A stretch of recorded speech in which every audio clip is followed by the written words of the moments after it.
හයි ළමයි ඔයාලට කොහොමද? ඉතින් ගොඩක් කාලෙකින් මම අද ඔයාලට vlog එකක් අරන් එනවා. මම හිතනවා ඔයාලා හැමෝම හොඳින් ඉන්නවා ඇති කියලා. මම අද ඔයාලට අරන් එන්නේ මගේ විශේෂ වැඩකට ගියපු ලස්සන තැනක vlog එකක්. ඉතින් මේ විශේෂ වැඩේ මොකක්ද කියලා මම ඔයාලට ඉස්සරහට කියන්නම්. අද මෙහෙම අවුවටලා තිබ්බට අපිට දැන් සති ගාණක් වැහැලා තමයි මෙහෙම තියෙන්නේ. ඒ නිසා අපිට වෙනදට වඩා අද ටිකක් රස්නේ. අපි හිතාගන්නම් හිටියේ මෙතෙන්ට උදේම එන්න ඕනේ කියලා. ඒත් පොඩි වැඩ වගේක් නිසා අපිට ටිකක් දවල් වුණා. අපි ඒ ලස්සන තැනට දැන් ආවා.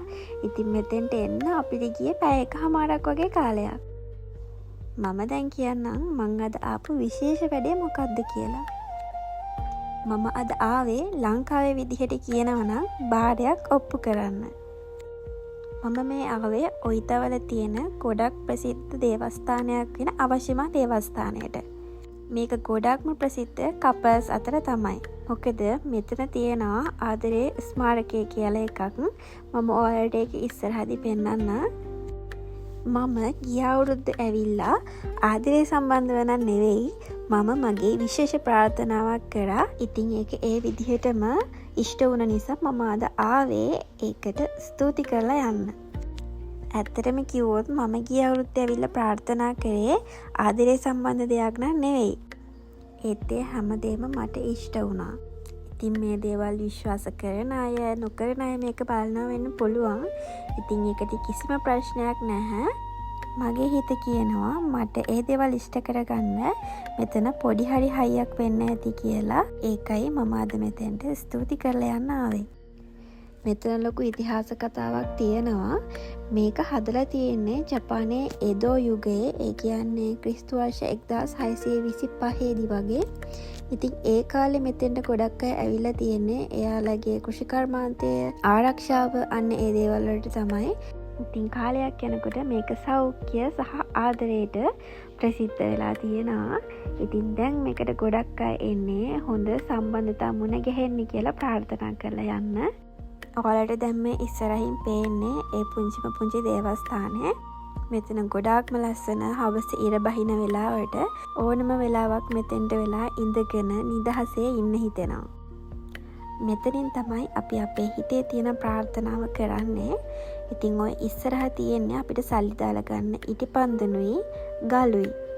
ගල් මොකටද කියලා මම ඔයාලට කියන්නම්. අපි මේ කරපු ප්‍රාර්ථනාව හිතේ තියාගෙන ඒ අපි ගන්න ගල් දෙක තියෙනවනේ.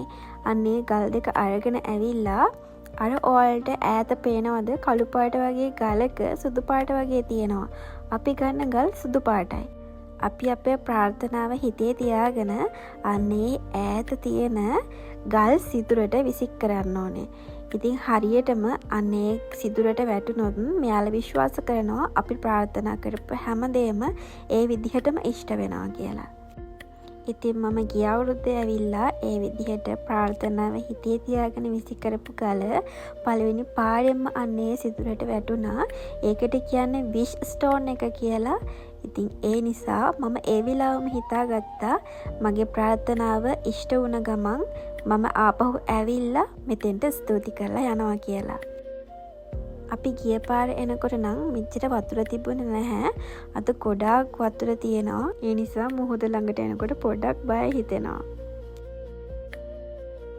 මෙහෙම ලස්සනට තිබුණාට ළමයි අද ගොඩාක් රස්නේ. මොකද අපිට සති 2-3ක් වැහැලා සුලිකුණාට ඇවිල්ලා අද තමයි ගොඩක් අවුව වැටුනේ. ජපානයේ සමයක කියන්නේ ගොඩක් අමාරුයි.